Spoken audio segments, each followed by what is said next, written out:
Hail to you, Scion. How might we serve you?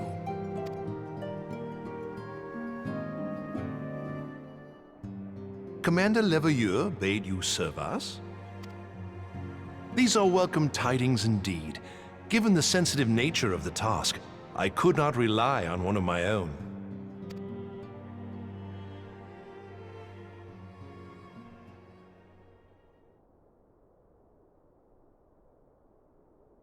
That which I'm about to tell you, I tell you in the strictest confidence.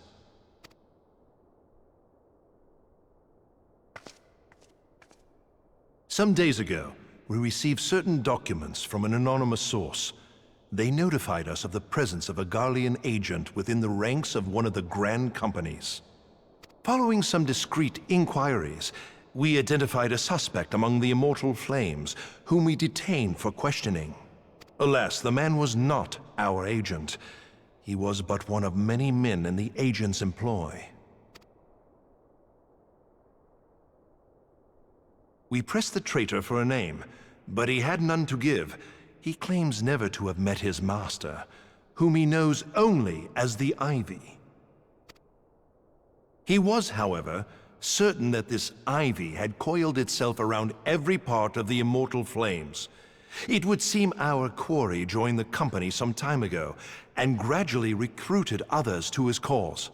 These conspirators are the vines by which he learns our secrets, all without exposing himself.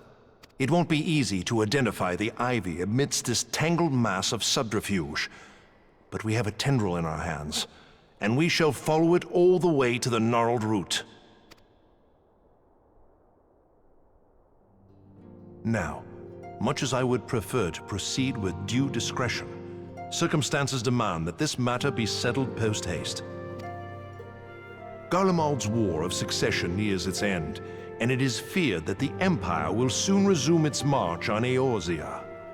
When it does, we can ill afford to have traitors in our midst. The Ivy must be rooted out now. We must begin by apprising General Reborn of our findings. I would ask that you accompany me to the Hall of Flames and remain on hand to see that things go smoothly. Assuming the Ivy's tendrils are as widespread as we believe, he will be aware that an investigation is underway, and if that is the case, he may well move against us. We must be prepared for anything, while taking care not to betray our purposes by seeming prepared. A simple enough task for a one-woman army like you.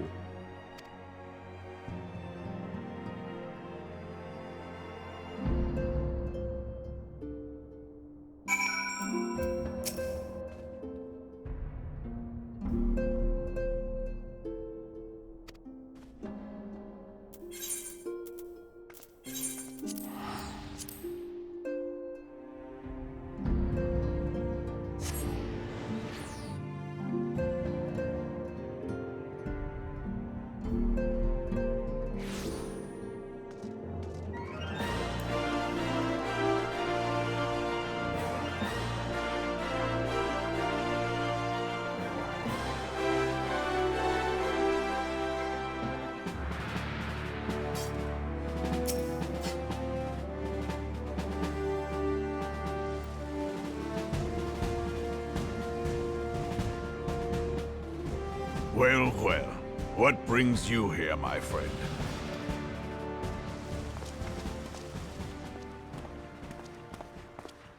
She is here at my behest. Greetings, Reborn. It has been a while. Hilbert, you old scoundrel. When they told me you'd be visiting, I scarce believed my ears.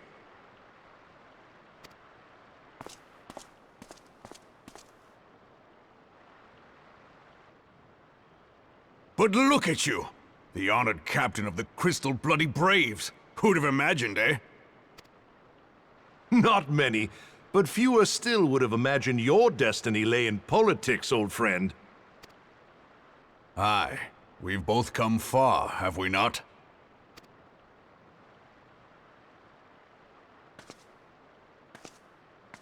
Lest you wonder, Hilbert and I go back a long way. We've been friends and rivals since we were lads.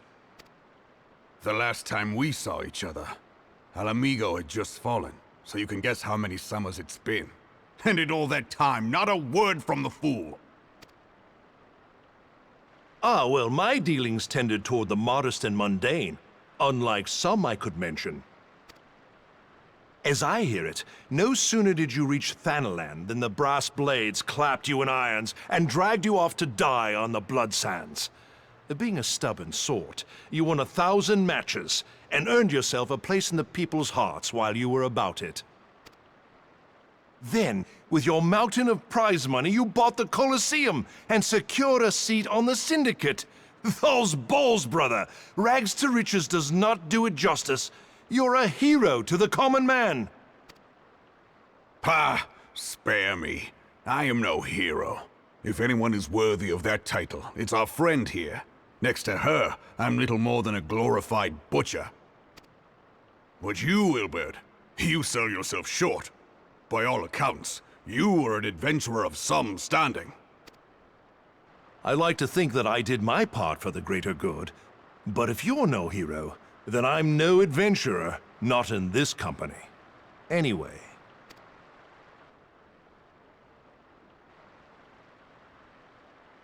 I have tidings. So there has been progress. I've let it be known that this meeting is a reunion between old friends. None will give your visit a second thought. To convene elsewhere would only attract attention. Let us speak here, in plain view of all.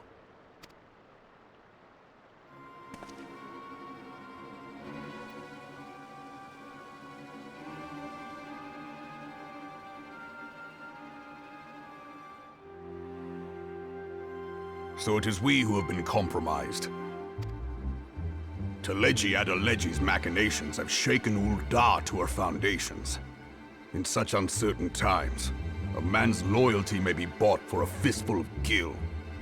But if this snake has truly been in our midst for as long as you say, we must needs consider a far graver possibility. Conspiracy. Could it be that the Monitorists have been in league with the Empire from the first? Very well. I will have my most trusted men investigate the matter. Continue your inquiries in the meantime. It does me well to see you again, old friend. When next we meet, let it be over a flagon of ale. I look forward to it. Let us reminisce of bygone days and drink to the future of our homeland.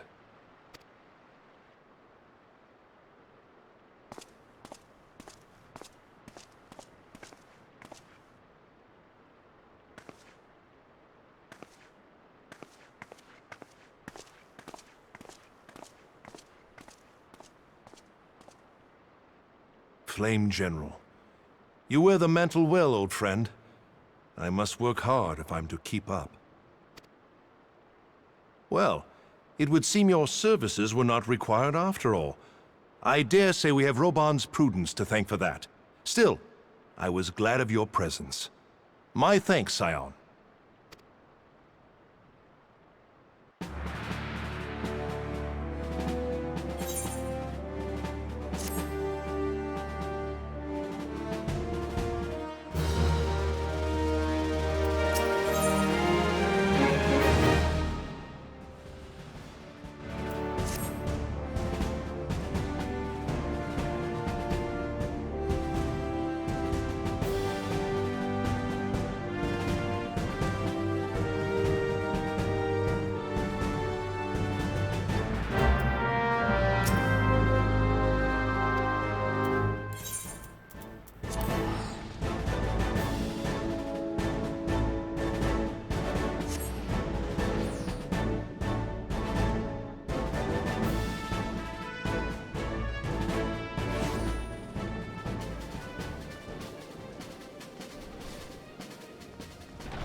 Have faith, my friend. You need only state your case with confidence and clarity.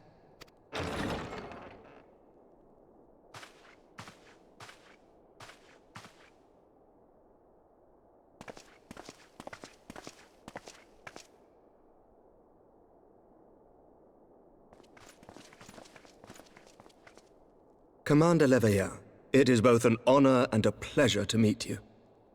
I am Emeric, Lord Commander of the Temple Knights. Alphino Leveilleur, at your service. Your reputation precedes you, Sir Emeric. I think we will find that we have much in common.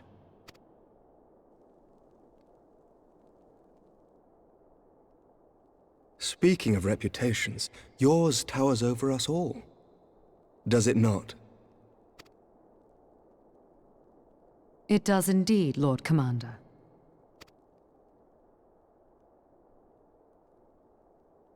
I am not too proud to admit that I have followed your activities with an interest bordering on fascination. Full glad was I to learn that you would be joining us. Now then, shall we begin?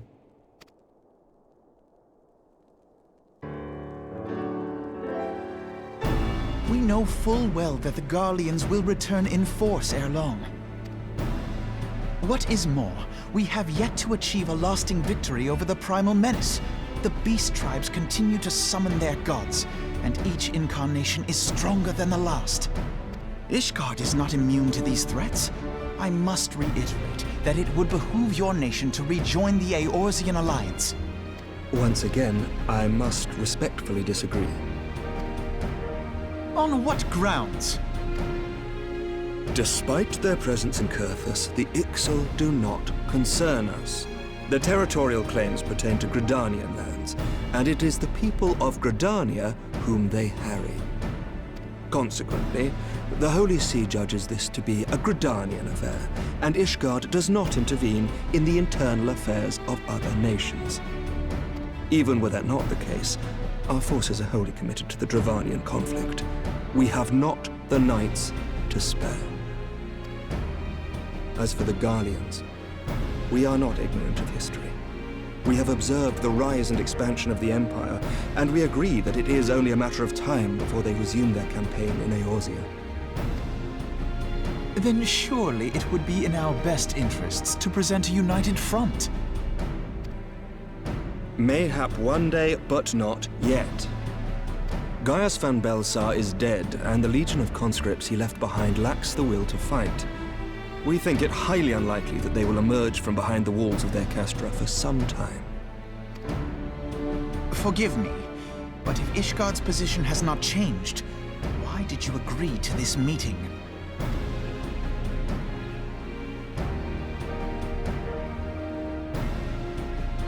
It was not only as a representative of Ishgard that I came here. Pardon? It is not within my power to change Isghardian policy, regardless of my personal feelings. There is, however, one area in which I may exert a measure of influence. Concerns have been raised over the supplies House Forton has offered to Revenant's Toll. These have led to calls for restrictions on the provision of aid to foreign powers. I can ensure that the shipments continue unabated. Sir Emeric, we would be in your debt. No, you would not, for I require something in exchange.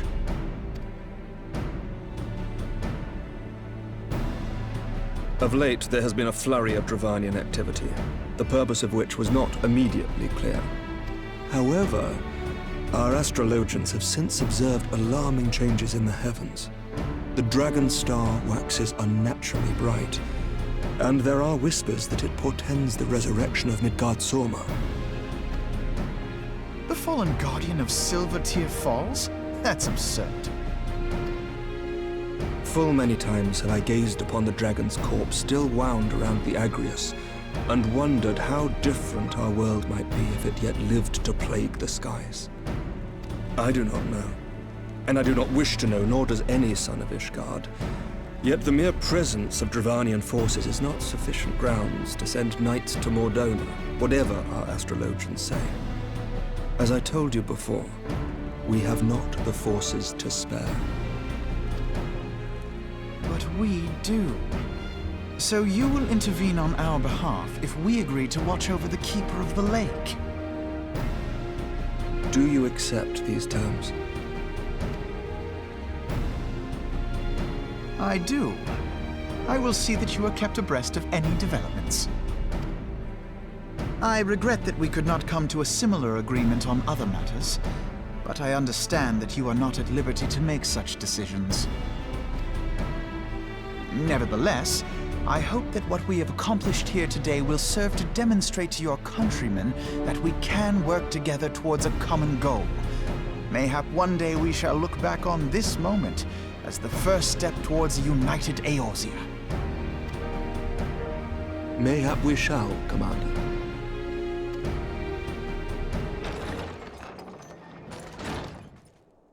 What is the meaning of this? The caravan, my lord. It's been attacked. It was Iceheart, my lord. What? By the Fury? All our precautions were for naught?